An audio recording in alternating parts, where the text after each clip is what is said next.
Fantastic. Good morning, everybody. Welcome to this session as part of our Cost of Living Action Day. I'm James from London Funders, and we are going to be talking with Laura from London Community Foundation about their Together for London appeal as part of today's session.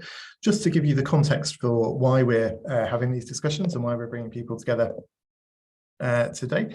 You'll know, of course, from the news that the cost of living crisis is accelerating for many in our communities, inflation having reached 11.1% this week. And we know that the impact of that cost of living is felt even more keenly in London, and even greater impacts on people who are already experiencing poverty or people from minoritised communities. And we know from the research that we shared during our cost of living week that the situation is also extremely challenging for the groups who are responding to the increase in need, the increase in demand from our communities, from challenges around the burnout of staff, to the availability of volunteers, to even their own costs for energy, and the cost of doing the fantastic work that they do are going through the roof at the moment. And when we asked our members what they were seeing, nearly half of them had already seen an increase in demand for funding, with particular surges in youth, advice and social support sectors, but again, increases across the board for many of our members. But people also told us that they were ready to act, again, showing that commitment that the funding community has to standing with our communities and London's amazing civil society, particularly at these times of crisis, whilst also trying to hold true to that sense of what some of the long-term structural issues are that we need to address in the city as well. You'll know from the research that we published that over half our members were already talking to funded groups about what they needed. 44% had already made changes to what funding could be used for. 1 in 5 had already made additional funding available, and a further 28% were looking at doing so in the near future. But many of you also told us that the complexity of navigating what to do was at times overwhelming. So that's why we've ended up with this day of action today, focusing in on what funders are doing already to respond to the cost of living crisis, and identifying some of the actions and opportunities that are there for us to work together as a funding community to collaborate with our communities, which is why it's fantastic that we're kicking off with London Community Foundation today on their Together for London funding programme. And Laura from the LCF team is going to be talking to us about that over the next 20 minutes or so. So Laura and I will be having a bit of a conversation about the work and how other funders can get involved. But we've also got time if you've got any questions that you want to pose. So if you're joining us on Zoom, you'll see at the bottom, there's the Q&A box where you can ask any questions to us, and we'll come to those after Laura and I have had that initial conversation. And if you've got any resources or thoughts that you want to share, there's also the chat box at the bottom of the screen. And that's where the London Funders team will also be posting links to things that you'll find helpful during today's session. Finally, in terms of preamble, we're also recording this for our YouTube channel, and we'll be sharing links to these recordings and also any of the resources that are mentioned today in the Funder 5 newsletter that comes out tomorrow. So please do share that with your colleagues if they're not able to be part of these sessions today, because we're really keen that the messages about what can be done are spread across the funding community and we can take the action that's needed. So before Laura and I get into our conversation, we have a fantastic video that we're going to show you that just tells you a bit more about the Together for London appeal.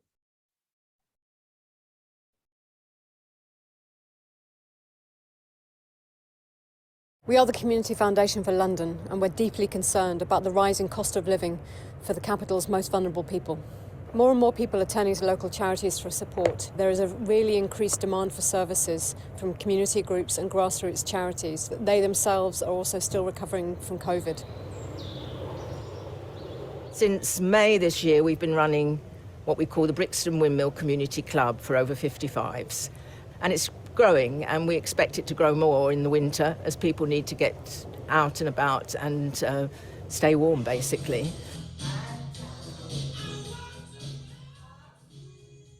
Like Jean said, it is going to get worse with the cost of living crisis, and we're just here to help and make their day, but they make ours mostly. Definitely, yeah. I've been here for 20 years now, which it sort of pains me a little bit to say that, but in the same breath, I feel very proud to be associated with the club for that long. Small charities can offer an intimacy that bigger charities just don't get or will gloss over. Every young person that comes in that has been here before, I make a point of knowing their name. As we approach winter, it's going to get colder and wetter. Yet we need to keep the young people safe, so we have to provide somewhere warm, plus the young people know that we can provide food. I'm guessing that will probably also go up. Kayaking being an active sport, actually, if they're not well fed, then they're in a position where they're likely to harm themselves or not do as well as they could do. Yet charities are facing hardships themselves, from rising cost of living for their staff, from rising fuel bills, from general running costs. Everyone is feeling the squeeze. We have been providing supporting services for Latin American and other Black and minoritized women and children survivors of gender-based violence for over 30 years now. We are a community, and women come to us for a reason. We have so many more women facing poverty levels. We're doing referrals to food banks at records that we have never been doing before. We have had an increase in the rent in our main office and also at the refuges. And then on the other side, with the staff, we can hear our colleagues worried about if they are going to be able to make it to the end of the month, if they're going to be able to turn the heating on during the winter. But the team of the organization, they do a fantastic work. I'm just so proud that I get to share my space with them, my working space with them. Hi, my name is Tony. I've been delivering workshops for over 25 years.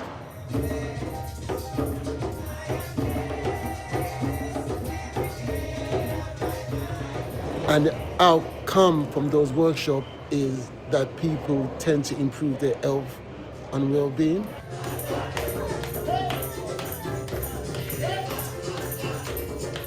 With the crisis going on, like me now, I'm struggling. I'm really worried that maybe next year I won't be able to carry on because, the finance situation could stop me from doing that. Here at London Community Foundation, we have the expertise and reach to get support to people and families fast, but we can't do this alone. We need to stand in solidarity with our fellow Londoners, those who are going to be at the sharpest end of this crisis, and with our incredible heroes running local charities right on the front line.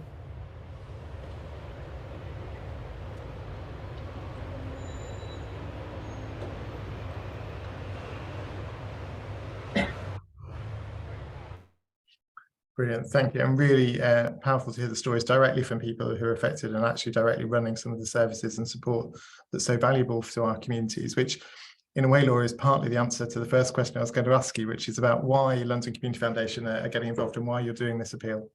Thanks, James, and thanks so much for having us here today. Yeah, we did that film in quite a short period of time, but it was just so important for us to get those real life voices out there about the incredible work going on across the capital.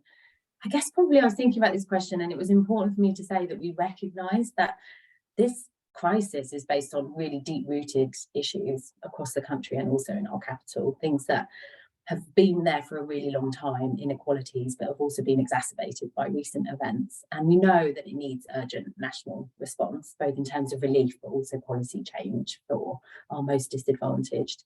And we had that, and we grappled with that, but at the same time, as the Community Foundation for London felt we really could see the day-to-day struggles of families and communities on our doorstep, and felt compelled to act, really. And I think it was that thinking that if we could just offer some relief and help people's well-being and day-to-day life over the winter, that was still a really important piece of work to do.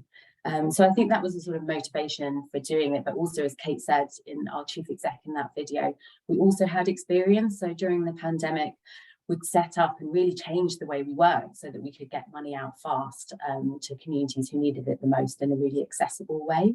So we knew if we did launch an appeal that we could actually deliver as well. And I think that gave us that confidence to do it as well.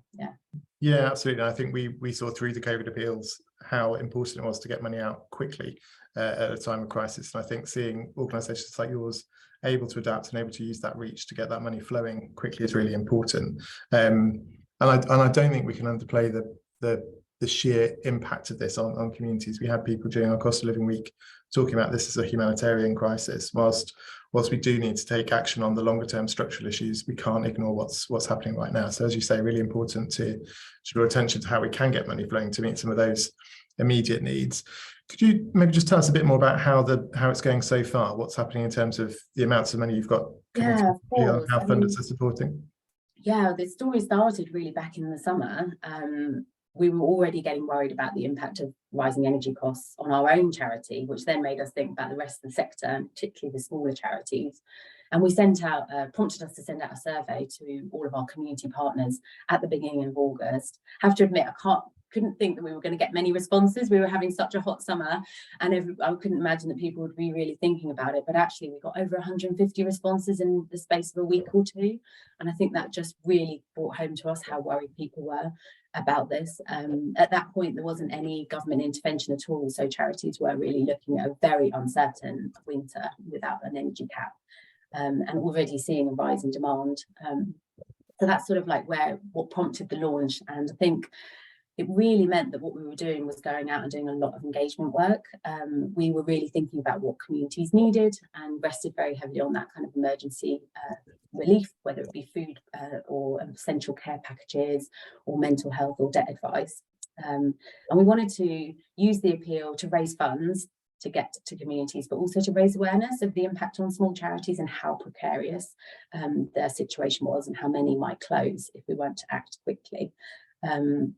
And I think at that point in September, we were having a lot of conversations, and every stakeholder, corporate funder we spoke to just completely understood the need. They got it, they could see it coming. But I think there was such uncertainty in terms of what the government intervention was going to be, what things were going to happen in external events, that there was a lot of wariness. And as you said at the beginning in your preamble, just like not quite knowing like how to react and how to respond. And was it such a great problem, huge problem, that it maybe wasn't something that we could fund our way out of, as it were.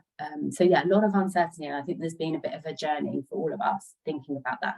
And perhaps now there is a realization that actually, yes, we do need to do something quite immediate, because it's not just going to be this winter, it's going to be going on through into the recession, sadly, over the course of a year to 18 months. So yeah.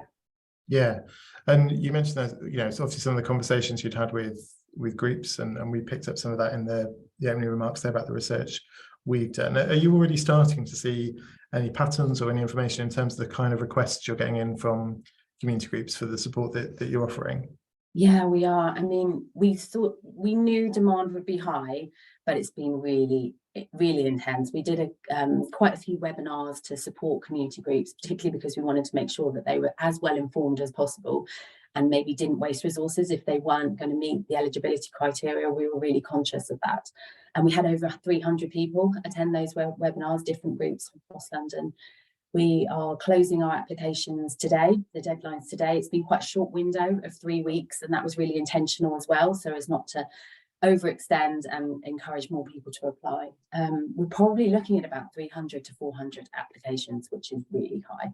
And I was looking through some of the ones that have already applied yesterday, and yeah, it's a whole range. I mean, what's inspiring is how community groups are responding, but also pivoting, just like they did in the COVID pandemic. So a youth group applying so that they can provide healthy breakfasts and a hot meal on top of their youth activities, because they know that a lot of the families they're working with are having to increase the number of hours they're working and aren't able to put food on the table.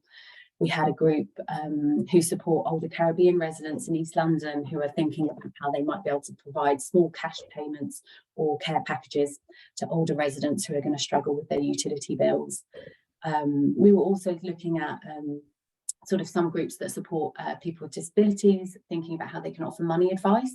We know people with disabilities are going to be particularly hard hit because they have a lot of outgoings. So trying to offer, one group wanted to offer further money advice and wellbeing advice to help people manage their finances and hopefully weather the storm a little bit. So yeah, really widespread, but just how close these community groups are to their beneficiary groups and how quickly they already know what they need really struck me when I was looking through the applications.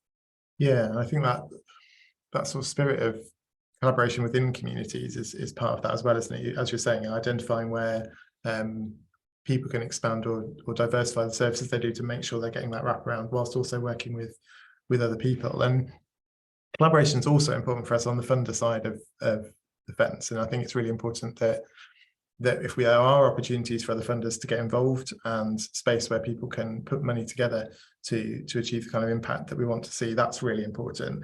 And I know that there have been some of our other funders who've got involved in this appeal directly with you and have channeled some resources through you. So I don't know if you want to talk a little bit more about that, and also if there are other funders on the call today or watching this on our YouTube who are wanting to get involved in the appeal and maybe support this with some resources, how they can go about doing that.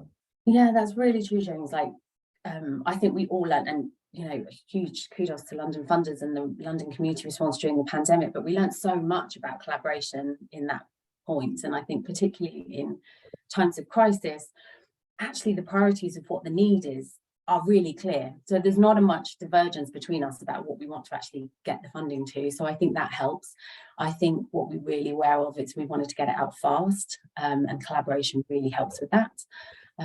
I also think it's about really understanding not putting more pressure on frontline charities and staff to do multiple applications and spend lots of time actually accessing the resources and funding, and rather have one particular place to go. So collaboration really helps with that as well.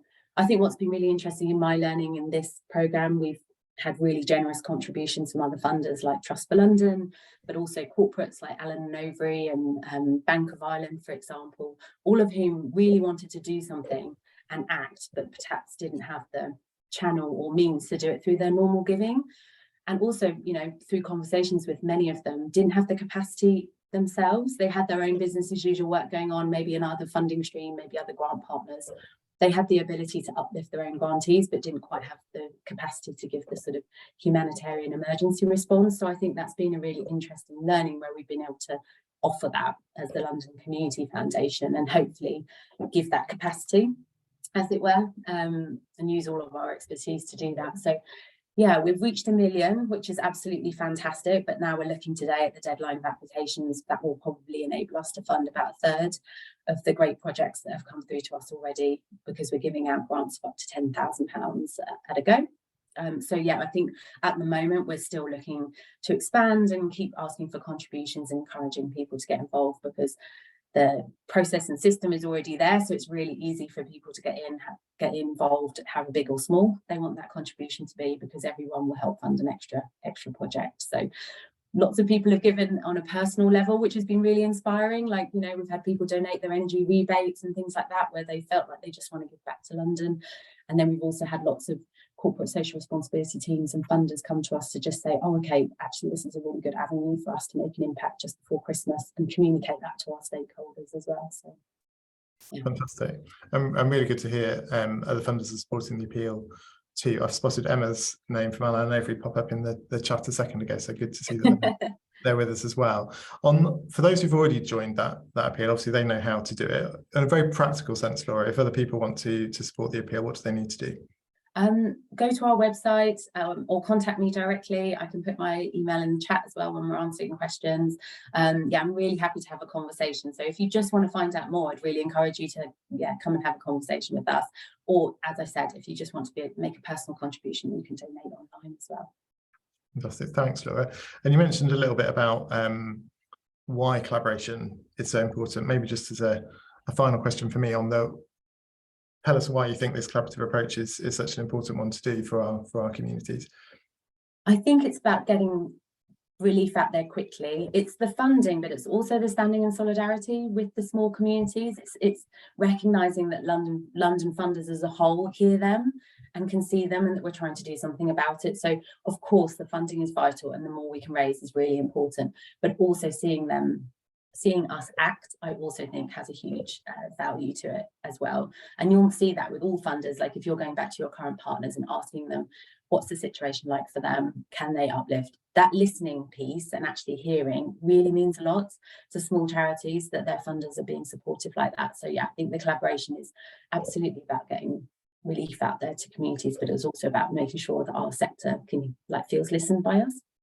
Yeah, absolutely. I think really important points about collaboration, the benefits of it that we saw through COVID, and we're really keen to see people working together again through this crisis and on some of the longer term issues as well. I know Milena has posted in the chat the link to the appeal as well. And when we're sending this recording out, and when we're also sending the details out, we'll make sure that Laura's email address goes out to all of you as well. And then also sharing that with people who might want to get involved beyond today as well. I'll turn to a few of the questions that we've got in as well from the audience, one of which is about the approach people are taking to longer term funding and uplifts to funding. So in a minute, Laura, I'll come to you just in terms of how you are supporting groups with the budgeting and the awareness of how their money might not stretch quite as far as they thought it would, given that their costs are going up and it's quite hard to predict that. In terms of what people are doing in multi-year funding, which was also part of the question, I can answer that in terms of the results we had in from our own research, which is that it's a bit of a mixed picture. There was already, for people who do have multi-year grants already out there, 13% of them had already offered uplifts that were more in line with inflation rather than just maybe what people had put in their original applications. And another quarter of our members were looking at how they could do that effectively. We haven't got figures in terms of exactly what those percentages were, and that is varying between funders, and often it's quite conversation based depending on people's individual circumstances, because clearly some say building based services might see a different peak in their costs compared to some that are more outreach based. You know, that balance between the energy of heating a building versus the energy costs of getting out and about to meet people was obviously staffing costs. You'll see a lot of research coming out at the moment about the impact of inflation on staffing costs and what that might mean in terms of the sort of percentages that people are seeing across the sector, and you'll be able to see what that might mean for some of those multi-year grants as well. So we'll continue sharing some of that in terms of multi-year grants. But Laura, in terms of obviously the groups who are applying now for crisis funding, they're trying to anticipate what their costs are going to be over a fairly short timescale, but also a short timescale where it feels ridiculous in terms of being able to plan for what's happening. So how are you approaching that sort of financial uncertainty for some of those groups? That's a really good question, James. We thought quite a lot about it. It is a short grant period, so our grants for the emergency response will be 6 months to really help groups spend quickly over the winter to help their communities. So that was one of the things that we decided to do. It's going to be restricted, but also enable them to provide emergency services like food and care packages, but also core funding to enable them to tell us about some of the overhead worries they have and enable them to give a little bit of that to that. Because we did hear a lot back from the COVID emergency funding across the board, not necessarily through London Funders, but that sometimes they got a big uplift in project funding, but then weren't able to then cover their overheads for the longer term resilience. So we're trying to learn from that and have a bit of that included.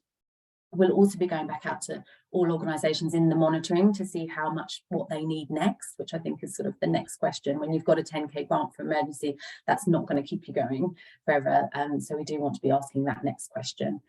I think as well, trying to say to them that if things change during that period, what you said you might spend it on has changed, that you're not going to be penalised for that particularly. It's going to just be about learning and understanding. So some of the other things that we're hearing are people are really struggling with recruitment. So costs of staff are going up, but then they've also got a lot of absent posts. So they might be saying that they need to spend money on salaries, and then either that cost doesn't come to fruition or it's more or less than they thought. And I think that's a real challenge for multi-year funding at the moment as well, that people are saying, oh, we were supposed to have spent this budget line by the end of the financial year, but actually we've been really struggling to recruit. So I think we're really trying to encourage uplifts and more flexibility, and then a lot of understanding when it comes to reporting back on budget lines and outcomes, because things are really tough out there at the moment.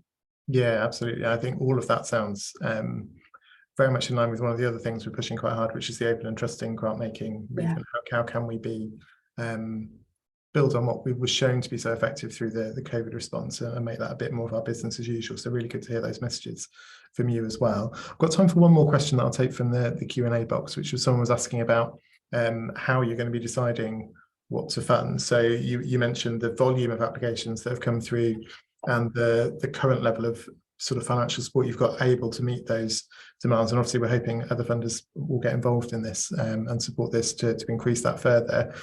But what kind of criteria are you looking at, and what are the things that you're prioritising within the funding? Yeah, it's a really good question. And we wanted to be as upfront about that as possible in our eligibility and fund guidelines, so that people applying really understood how we were going to prioritise, because we try and be a supportive funder to grassroots, and by doing that we need to communicate that really up front. So we've identified a series of communities who we know will be at the sharp end of the crisis, so we will prioritise projects from them, whether they be people with disabilities, older people, carers, those at risk of homelessness, or Black and minoritised ethnic communities, all of whom will be disproportionately impacted by poverty and the rising cost of inflation. And then underneath that, it's how much the project or community group are responding to the crisis. So it's about the food or care packages, the mental health or debt advice, those kind of like priority services, if you like. So those will be two of the key drivers for how we choose.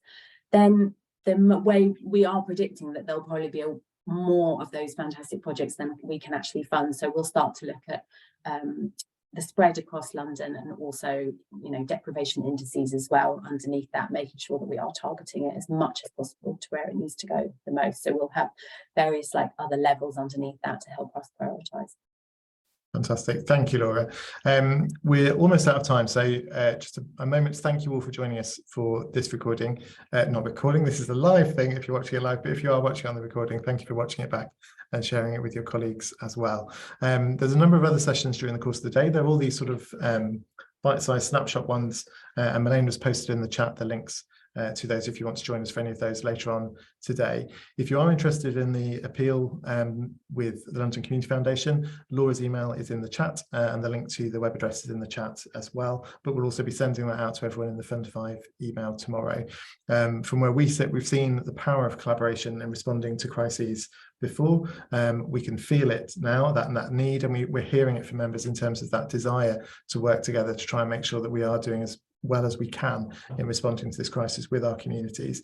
I think what London Community Foundation is doing is fantastic. We're strongly supportive of it, and we're encouraging, if you are thinking about how to get resources out quickly, as Laura said, and to do it in a way that also uses the capacity and the reach that's already in place with the London Community Foundation, we'd be really supportive of you having those conversations about the Together for London appeal. So as I say, we'll send out more details of that as well, but do get in touch with Laura if you want to find out more. And if you're interested in any of our other sessions, do just sign up on the link that Melaine has popped in the chat, and we'll see you a bit later on for those. But for now, thank you for joining us and enjoy the rest of your day. Thanks so much, James. Have a good day, everyone. Bye, everyone.